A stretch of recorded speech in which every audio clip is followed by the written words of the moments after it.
김남준 목사님과 함께하는 시험에 관하여 구역 공부를 시작합니다. 안녕하십니까 성도 여러분. 벌써 가을이 성큼 다가왔습니다.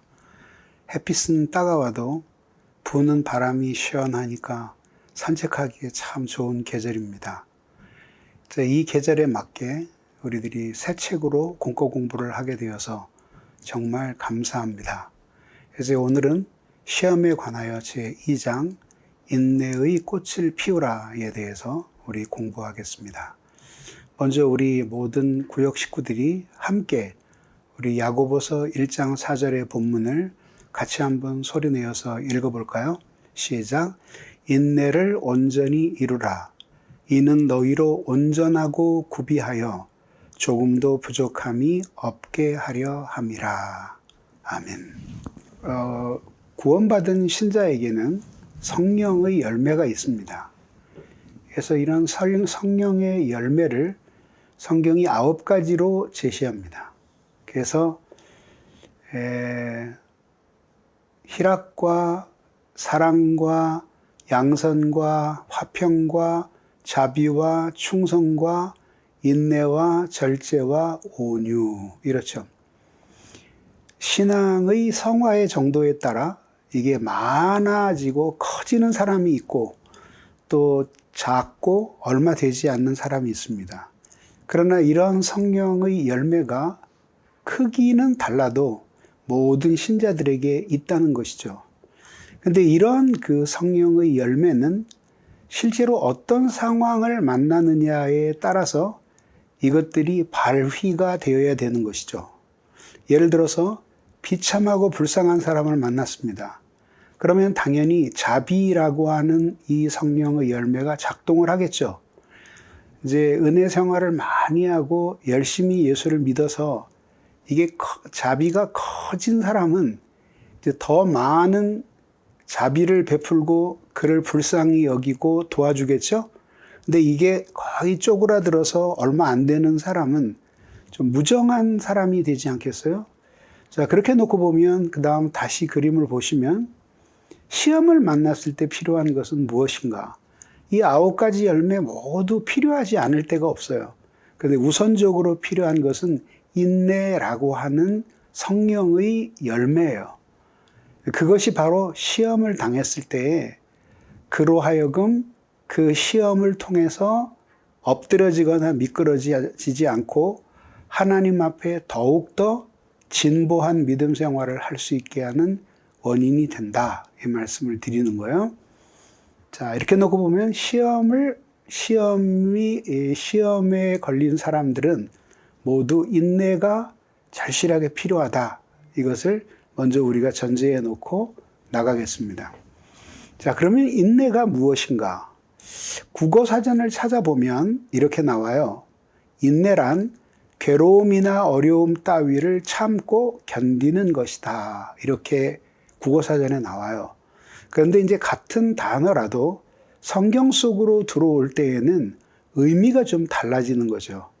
그래서 괴로움이나 어려움 따위를 그냥 참고 견디는 것이 인내가 아니라 이제 우리의 인내는 그 이상이라는 것입니다. 즉 믿음과 사랑으로서 하나님을 위해 견디는 거예요. 그래서 이제 우리가 말할 수 있는 것은 인내라고 하는 것은 사랑과 믿음이 결혼해서 태어난 자식이다. 이렇게 말할 수 있는 거죠. 그러니까 그 사람의 인내의 크기와 인내의 신실함을 보면 과연 그 사람이 사랑이 있는 사람이고 믿음이 있는 사람이라는 것을 알 수 있다. 이런 이야기입니다. 당연히 참지 못하는 사람은 믿음과 사랑이 부족한 사람이 되는 것이죠. 여기에 보면은 이제 1장 4절이 나옵니다. 왜 시험을 당했을 때 인내를 온전히 이루어야 되는지 그 이유가 나오는데 우리 모두 구역 식구들 같이 한번 소리 내어서 읽어봅시다. 시작.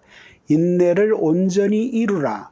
이는 너희로 온전하고 구비하여 조금도 부족함이 없게 하려 함이라. 그랬습니다. 자, 이 성경 구절을 한번 눈여겨보십시오. 인내를 온전히 이루라. 이랬으니까 예수를 믿고 신자가 되었어도 모두 온전한 인내를 가지고 있는 것은 아니다라는 사실을 알 수 있죠. 그러니까 그 인내는 누구에게나 더 온전해질 필요가 있고 발전할 필요가 있다라고 하는 것을 알 수가 있죠. 그러니까 이 인내는 죽을 때까지 성화되는 과정에서 점점 더 발전해야 되는 것이다. 더 커져야 되는 것이다. 이거를 알 수 있습니다. 두 번째, 이는 너희로 온전하고 구비하여 조금도 부족함이 없게 하려 함이라. 자, 이 말씀을 뒤집어 봅시다. 인내를 온전히 이루지 못하면 너희는 온전하지 못하고, 여기서 구비한다 그랬는데 이것은 잘 준비된 걸 이야기하는 거죠. 그래서 효율성 있게 어떤 일을 할 수 있도록 준비를 한 거죠. 자, 예를 들자면 험한 공사판에 나왔는데 만약에 아주 투피스를 입고 뾰족구두를 신고 나왔다면은 그 적합한 것이 아니잖아요. 이제 전투에 나가는데 이렇게 저 같은 평상복에다가 그 다음에 운동화를 신고 총을 한 자로 받고 전쟁터에 나간다면 그거는 온전히 구비한 게 아니죠. 그렇죠? 철모를 쓰고 그 다음에 갑옷을 입고 그 다음에 단단히 띠를 동이고 그 다음에 군화를 신고 심지어는 방탄조끼를 입고 완전 무장을 하고 총을 들고 탄화를 차고 수통을 차고 이렇게 됐을 때 우리는 그 사람을 전투하기 위해서 구비된 사람이다 이렇게 말하잖아요. 똑같이 다시 장면을 넘어가 보면은 인내를 온전히 이루지 못하면 너희는 모자라는 사람이 되고 구비하여는 반대로 덜 떨어진 사람이 된다. 그래서 결국 부족함이 많은 사람이 된다. 그래서 그리스도인으로서 하나님의 자녀답게 영적인 군사로 살아갈 수 없게 된다. 이런 뜻이에요. 가운데 보시면 이제 사람의 손이 펼쳐져 있고 성경이 위로부터 내려오죠. 그러니까 하나님이 성경을 주신 목적이 무엇인가? 디모데후서 3장 16절과 17절에서 말하죠. 성경을 주신 이유가 크게 두 가지인데 하나는 불신자에게 성경을 주신 이유는 믿고 구원을 얻게 하려 하심이에요. 그래서 여기에 그림에 보시면 이렇게 새카만 마음이잖아요. 하나님 전혀 사랑하지 않고 죄로 가득 찬 마음이에요. 근데 이 사람이 성경을 읽고 구원을 받아요. 그러면 이렇게 하나님을 사랑하는 뜨거운 사랑의 마음으로 가득 차서 변하게 되는 거죠. 그러면 생각해 보세요. 만약에 이 사람이 하나님 전혀 사랑하지 않고 죄에 가득 차 있다면 이 사람이 걸어갈 인생의 길과 하나님의 사랑으로 가득 차서 걸어갈 인생의 길이라고 하는 것은 사뭇 다르잖아요. 이 길은 하나님이 기뻐하시는 창조 목적을 따라 사는 생활이 될 것이고 이거는 하나님을 반역하고 그 다음에 쾌락을 좇는 삶이 되겠죠. 결국은 죄를 짓는 삶이 되겠죠. 여기는 사랑을 베푸는 삶이 되겠죠. 그렇기 때문에 불신자에게도 성경이 필요하고 또 신자에게 성경이 필요한 이유는 온전하게 하기 위해서 필요한 거죠. 그러니까 이 사람이 이렇게 하나님 사랑하는 마음으로 가득 차 있어요. 이럴 때 이 선한 마음이 되는 거잖아요. 그리고 그것은 본질적으로 하나님을 향한 사랑이에요. 성품이 사랑으로 꽉 차게 되면 당연히 이 사람의 생활도 당연히 하나님을 사랑하고 이웃을 사랑하는 삶이 될 것 아니에요. 그러니까 이 모습이 바로 하나님이 꼭 모든 인간으로 하여금 되게 하고 싶은 말하자면 이상적인 인간이에요. 그러면 결국 이 성경 본문으로 돌아가면 이거예요. 인내 없이는 이런 사람이 될 수가 없다. 그 말씀이에요. 그래서 인내라고 하는 그 성령의 덕이 우리가 시험을 통하지 않고는 이 인내가 발전할 수 없다. 그래서 인내가 점점 커지던 것은 반드시 시험을 거쳐야 된다. 그래서 그 시험에서 지고 패배하고 짓밟히면 인내는 잘할 수 없어요.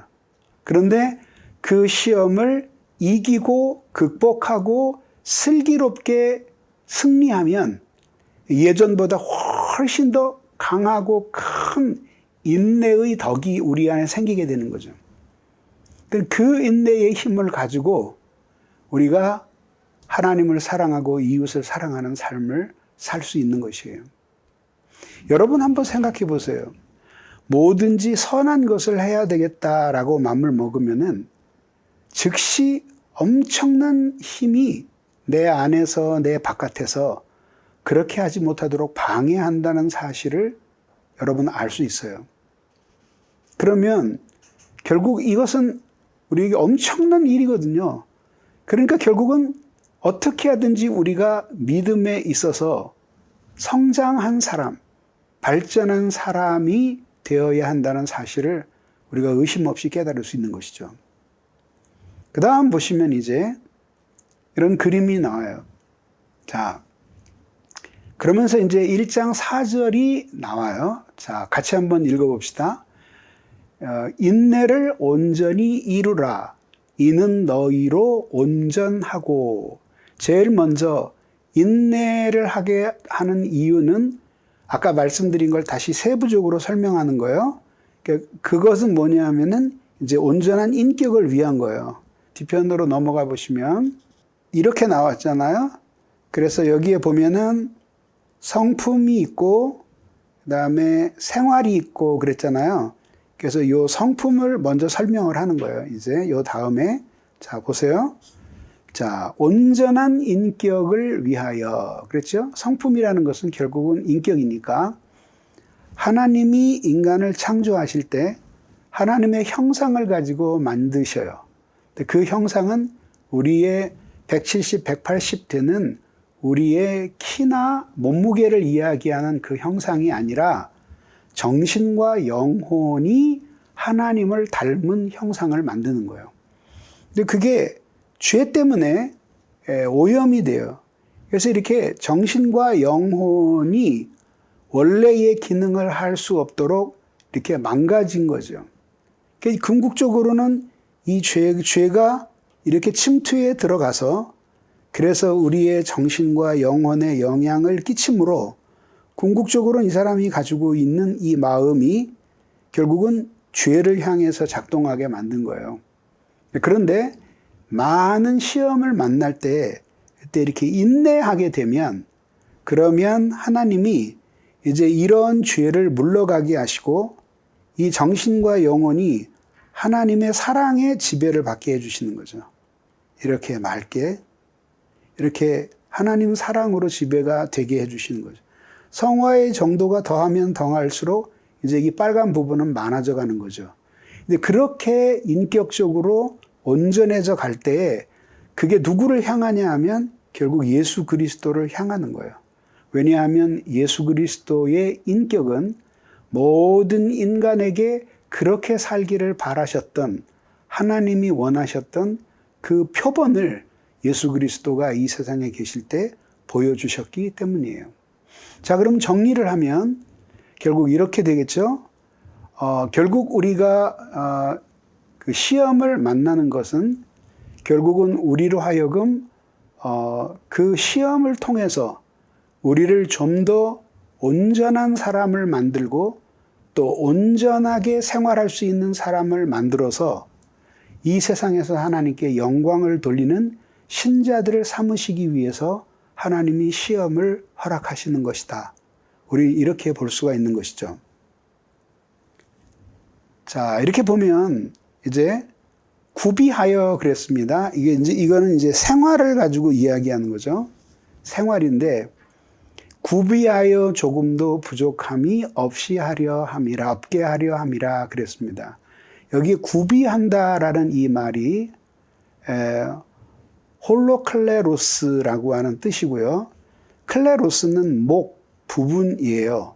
그래서 구약에서는 이게 이제 기업이라는 말로 쓰여지는데 거기에 홀로스라는 말이 붙어서 이건 whole, 전체, 총체적인, 완전한 이런 걸 의미하는 거죠. 그래서 이제 인간의 모든 부분에 있어서 하나님의 기대에 부응하기에 어떠한 결함도 없이 완전한 사람이 되어가는 것, 그거를 의미하는 것이죠. 자, 예를 들어 보십시다. 아까 잠깐 설명했지만 전쟁이 나요. 전쟁이 나면은 이제 다 애국심이 있어서 참전을 해요. 근데 러닝셔츠에다가 속옷 바지에다가 스레바를 끌고 오고 겨우 소총 한 자루 받았어요. 그 사람이 치열한 전투지 속으로 들어갈 때 살아남기 쉽지 않지 않겠어요?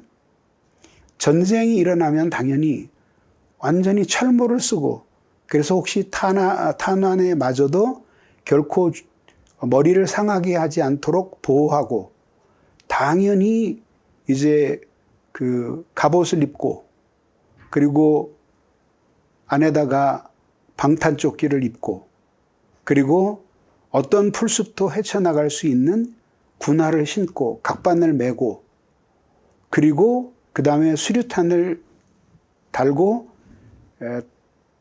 탄환이 떨어지면 다시 보충할 수 있는 탄띠를 메고, 그리고 혹시 백병전이 있으면 쓸지도 모르는 칼도 휴대하고, 그리고 완전히 충만하게 장전된 총도 들고, 그런 상태에서 출전을 하는 것이 구비하고 출전하는 거예요. 그러니까 하나님이 우리에게 시험을 당하게 하시는 이유는 그 시험을 만나서 잘 인내함으로 더욱 하나님을 의지하고 예수 그리스도를 닮아서 이 세상에서 빛으로 그리스도인으로 살아가는 데 있어서 모자람이 없는 사람이 되게 하시기 위한 것입니다. 여기 밑에 그림에 보시면 한 사람이 믿음을 가져요. 그것은 자기를 위해 십자가에 못 박히신 예수에 대한 믿음이죠. 그 믿음을 통해서 하나님의 구원을 받아들이게 되고, 이렇게 되면 영혼이 거듭나서 그 마음이 하나님 사랑으로 가득 차게 됩니다.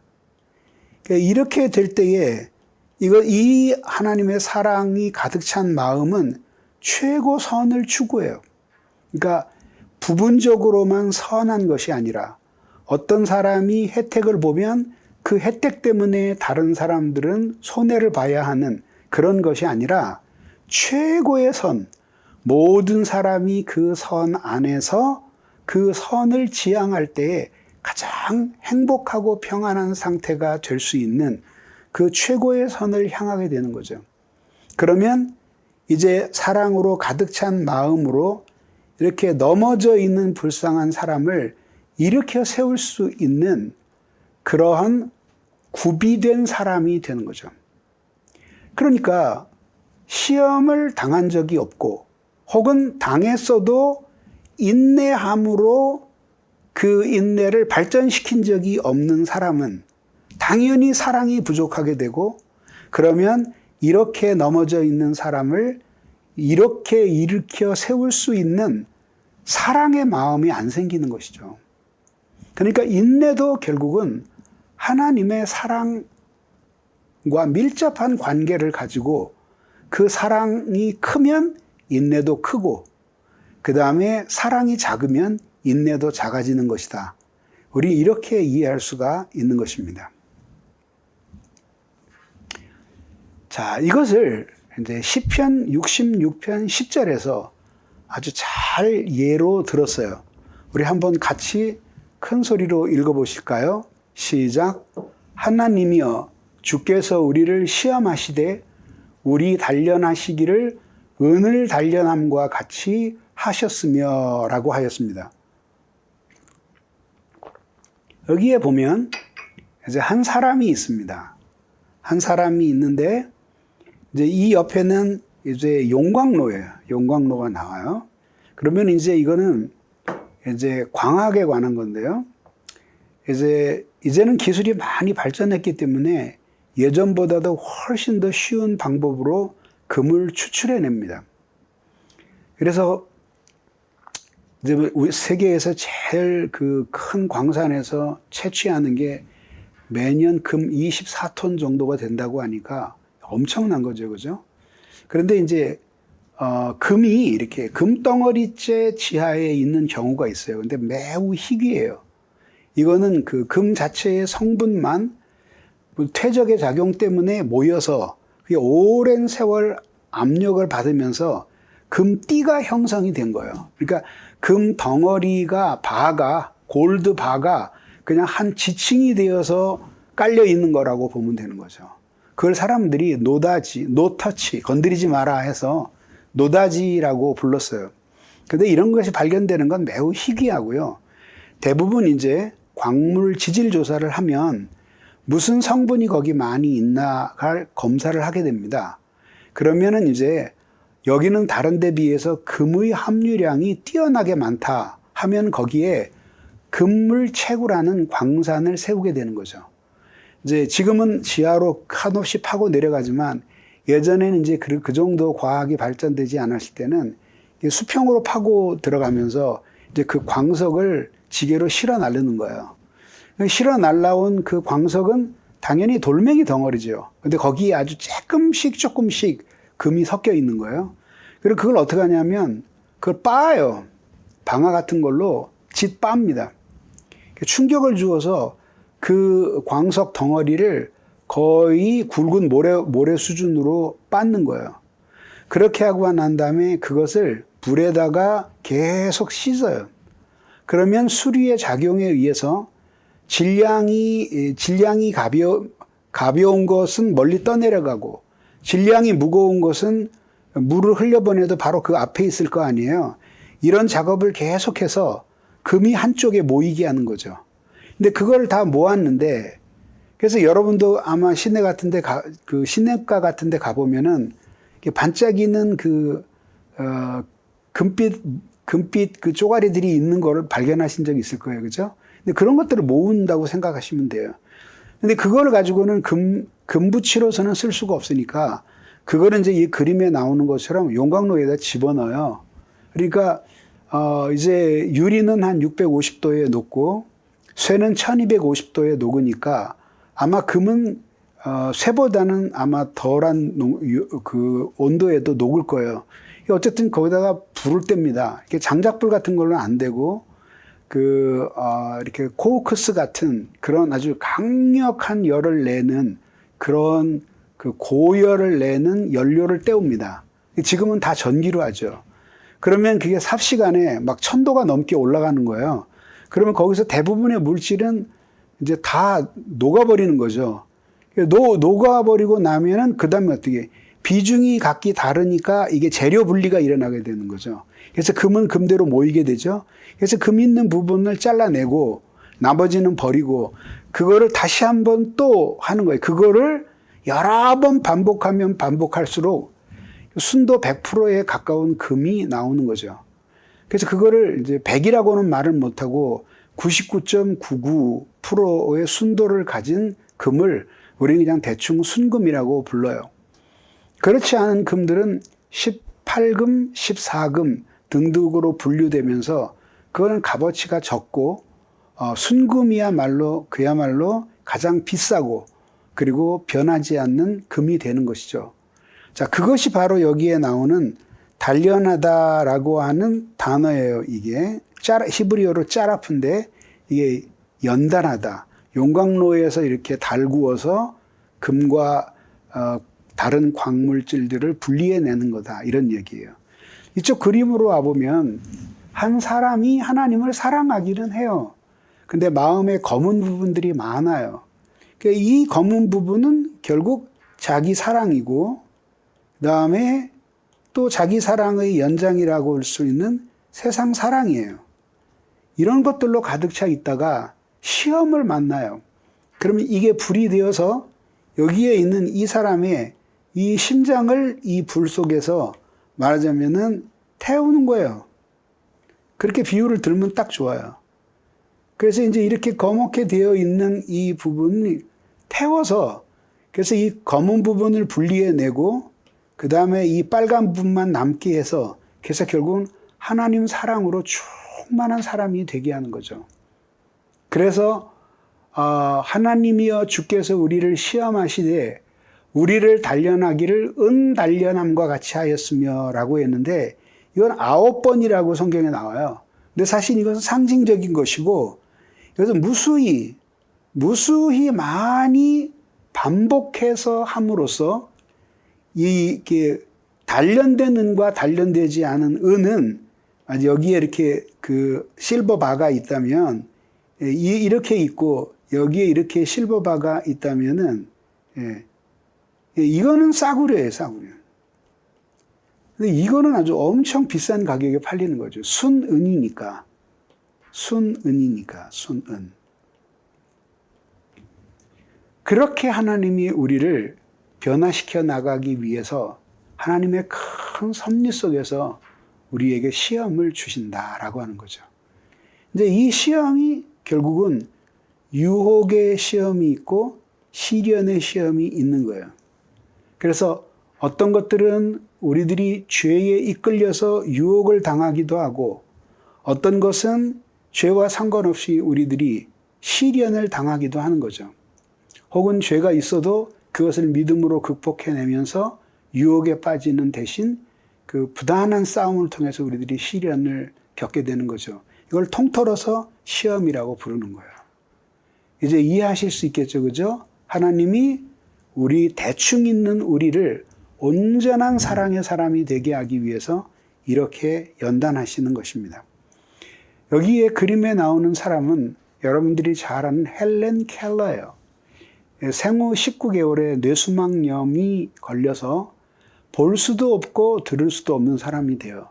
그래서 이 아이가 아버지가 굉장히 부잣집 사람이었고 그 당시에 벌써 신문사를 운영할 정도였고 그랬습니다. 제가 헬렌 켈러가 태어난 집에를 가봤거든요. 근데 어마어마해요. 그 집 대지가 한 10,000평 가까이 되지 않을까 생각이 되고 하인들이 살았던 집들이 꽤 큰데 거기도 있고 그 다음에 가축들이 있는 곳 그리고 이제 주인이 거처하는 방 이런 걸 다 가지고 있었어요. 근데 이제 그래서 7살 될 때까지 이제 헬렌 켈러가 아주 삐뚤어진 소녀가 됩니다. 그래서 당연하지 않겠어요? 이렇게 볼 수도 없고 들을 수도 없으니까 아주 누구도 통제할 수 없는 그런 통제불능의 어린이가 돼요. 그때 이제 설리반 선생님을 만나게 돼요. 그때 설리반 선생님의 나이가 10대 후반 내지는 20대 초반, 지금 정확히 기억이 안 나는데, 19세에서 한 21세 정도 됐을 거예요. 이 사람은 이제 학교 교육을 받았고, 가정이 굉장히 불우했어요, 이 설리반이. 그런데 이 아이를 만나면서 이제 일자리를 얻게 되었고, 그리고 하나님이 다 예수 믿는 사람들이었어요. 그래서 이제 하나님이 사명감을 주셔서 이 아이를 진짜 사람답게끔 생활하게 만드는 일에 최선을 다해요.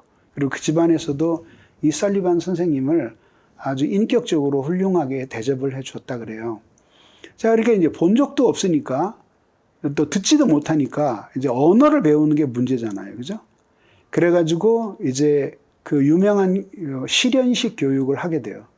지금도 거기에 가보면은 그 시대에 그 아버지가 펌프를 거기다 놨어요. 근데 그것도 밀펌프예요. 근데 그 펌프에 데리고 가서 이제 이렇게 물을 퍼요. 그럼 물이 막 쏟아질 거 아니에요. 거기를 이제 이렇게 설리반 선생님이 헬렌 켈러에게 손을 대게 하고 쏟아지는 것을 보면서 거기에다가 WATER이라고 써준 거예요. 그럼 당연히 이제 나뭇잎은 이렇게 나뭇잎을 만져보게 하면서 거기에다 LEAF라고 leaf라고 써줬겠죠. 그런데 그리고 이제 말이 안 들리니까 선생님이 말을 해도 못 알아듣잖아요, 그죠? 그리고 이제 예를 들자면 작은 작은 이파리가 있을 수 있고 큰 이파리가 있을 수 있다는 거, 이런 것들을 가르쳐 주는 거예요.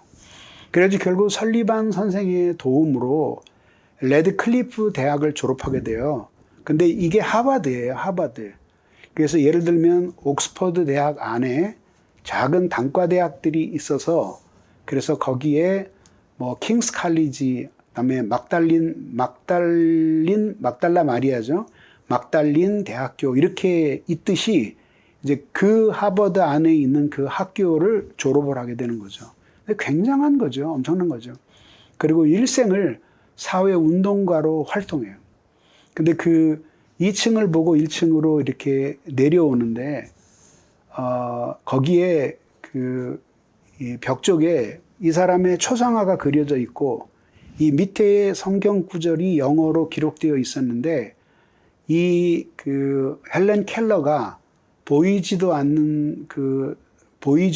못하는 사람이 이렇게 자기 손수 글을 쓴 성경 구절이 있었어요. 그게 바로 시편 23편 4절이었어요. 내가 사망의 음침한 골짜기로 다닐지라도 해를 두려워하지 않을 것은 주께서 나와 함께 하심이라.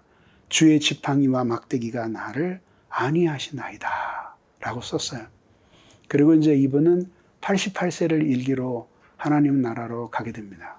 갈 때까지 빈민들을 위하고 또 문맹자들을 위한 운동, 사회적으로 돕는 일에 헌신하면서 일생을 믿음으로 살게 됩니다. 지금도 거기에 가보면은 세계 각 나라에서 헬렌 켈러에 대해서 쓴 책들이 많이 여러 나라 언어로 비치되어 있어요. 한국 책을 못 봤어요. 근데 어쨌든 헬렌 켈러는 그런 시련들을 믿음으로 극복해내면서, 그러면서 저렇게 하나님의 일을 하는 훌륭한 사람이 된 거죠. 그러니까 시험이 결코 우리에게 나쁜 것만은 아니다. 아니, 정확하게 말하면 하나님조차도 우리를 좋게 만드시려면 시험을 사용하셔야 된다라는 은혜로운 결론에 도달하게 되는 것입니다. 자, 문제 1. 성경에서 말하는 인내란 무엇입니까? 믿음과 사랑으로 참는 것입니다. 시험이 온전한 인격을 이루는데 어떻게 도움을 줍니까? 결국은 우리를 잘 참고 견뎌서 은혜와 사랑으로 이기면은 그리스도를 닮아가게 하는 것입니다. 세 번째, 시험이 완전한 생활을 하는데 어떻게 도움을 줍니까? 하나님을 사랑함으로써 선한 일을 하게 되는 것이죠. 그래서 선한 일을 하기에 충분할 정도로 우리의 인격과 성품이 잘 구비되게끔 만들어 주시는 것입니다. 4번, 우리는 하나님 덕분에 세상적으로 잘 되고 싶어 합니다. 하지만 하나님이 우리에게 바라시는 것은 무엇입니까? 거짓된 그리스도인들은 하나님 때문에 행복해지기를 바라고, 참된 기독교인은 하나님 때문에 거룩해지기를 바랍니다. 다시 말해서 거룩함은 하나님과 함께하는 신령한 행복입니다. 오늘 첫 번째 공과를 마쳤습니다. 여러분 어떠셨습니까? 좋으셨습니까? 이제 제가 새로운 문체로 쓴 이 일과를 꼼꼼하게 읽어보십시오. 그리고 할 수만 있으면은 2019년도에 설교했던 시험을 이기는 길이라는 시리즈를 집중해서 들어보십시오. 그리고 여러분들이 어떠한 시험에 있든지 잘 벗어나고 이기고 승리해서 면류관을 받으시기 바라고, 또 이 지식을 가지고 사랑의 마음으로 시험에 빠져 있는 지체들을 말씀으로 붙들어 줄 수 있다면 여러분들은 하나님 앞에 정말 큰 섬김을 하시는 것입니다. 다음 시간에 다시 뵙겠습니다. 감사합니다.